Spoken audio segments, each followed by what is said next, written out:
Zora. Now, we've all been there. It's the day before an interview or a wedding, and out pops a big fat spot. Well, next time you're applying some makeup to avoid embarrassment, spare a thought for anyone with bad skin. It can be extremely distressing for teenagers and adults alike.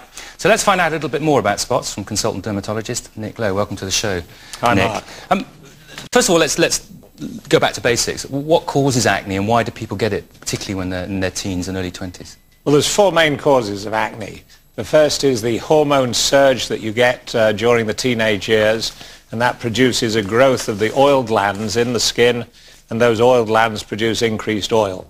Then there's the plugging of the pores, which then traps the bacteria behind the pores, and they grow more vigorously because of the increased oil. And all of the above causes inflammation that finishes up by looking as spots, nodules, painful cysts, and basically there's the four causes of acne. And it's extremely common. I mean, nearly everybody gets acne to some degree, I suspect.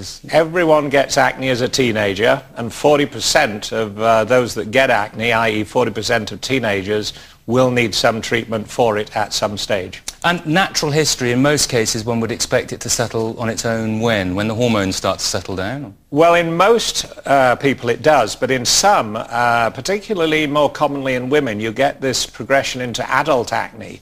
And that acne can stay around or come back into the 20s, 30s, even 40s and 50s. Well, let's have a look at it. We've got a picture here of a typical case. Not that people need to see a picture of acne really to be sure what's going on, but here's someone with some spots. And that's a fairly, I would imagine that looks like a teenage girl, doesn't it? But that's a fairly typical distribution for acne. What about basic skincare? What can people do themselves? It's quite a bit that they can do in the early stages, and if they've got mild acne.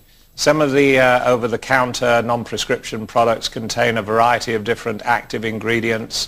They include things like cleansers that reduce the oil, some antibacterial agents, and both of those will reduce the growth of the acne bacteria.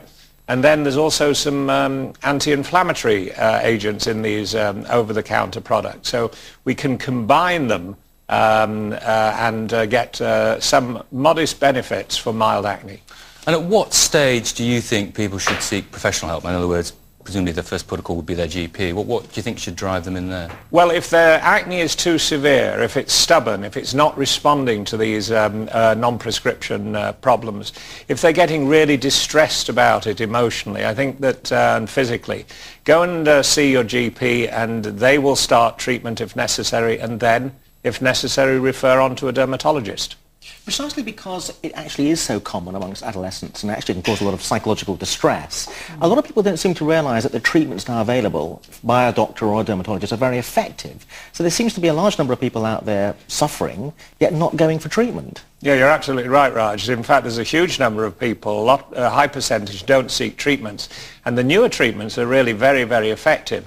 I think the secret is combining several treatments to get, most people will respond with combination treatments.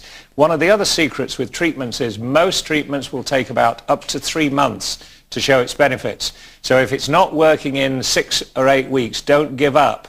Persevere for the 3 months to get that benefit. One of the interesting things I've noticed in practice, and it refers to what you were saying earlier, Raj, is that some people seem to be very bothered by 4 or 5 spots. Others don't seem to be bothered at all by really terrible acne. It really does depend. You can't judge the severity of the acne just by the number of spots, can you? It's how the person perceives it as well. It's absolutely how the person perceives it. It's partly due to their emotional makeup, how they respond to what they perceive as disfigurement. Okay, I want to go to an email in a minute, but first of all, to squeeze or not to squeeze? A simple question. Definitely not to squeeze, because by squeezing you're actually driving the bacteria deeper into the skin. You're going to get a larger spot and the potential for scarring. So my point is, if you get a spot gel, either prescription or non-prescription, if you're tempted to squeeze, put on a spot gel several times a day. And eventually that spot presumably pop on its own, and that's the time to... Well, it may not even need to pop. It may just actually quieten down. We're going to talk about preventing serious acne and dealing with it. And you said most cases are treatable, but we had an email from Kim who sent us in a picture, actually. I wanted to show you this, because this is Kim's cheek, and you can see the scarring there as a result of acne that may have been many years previously. Prevention is the key, but what can we do to help somebody who's skin like that when the damage has been done? Yeah, she shows a pretty typical type of acne scarring.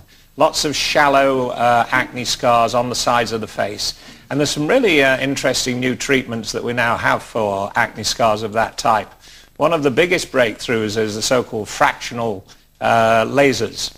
And they can send tiny little pixels of light deep into the middle of the skin, producing new collagen, tightening the skin surface, and actually reducing the acne scars. And that's really quite an effective new tool that we've recently had. And practically, if you were to try and access those sorts of treatment, how seriously would the NHS take post-acne scarring? Would people like to get help on the NHS, or would they have to go privately? It is a big problem, and many dermatologists have tried to convince the NHS that this is far more serious, having acne scars, than it otherwise is accepted. Mostly have to go privately, and they should be more available. We've got a caller. Zora, who have we got on the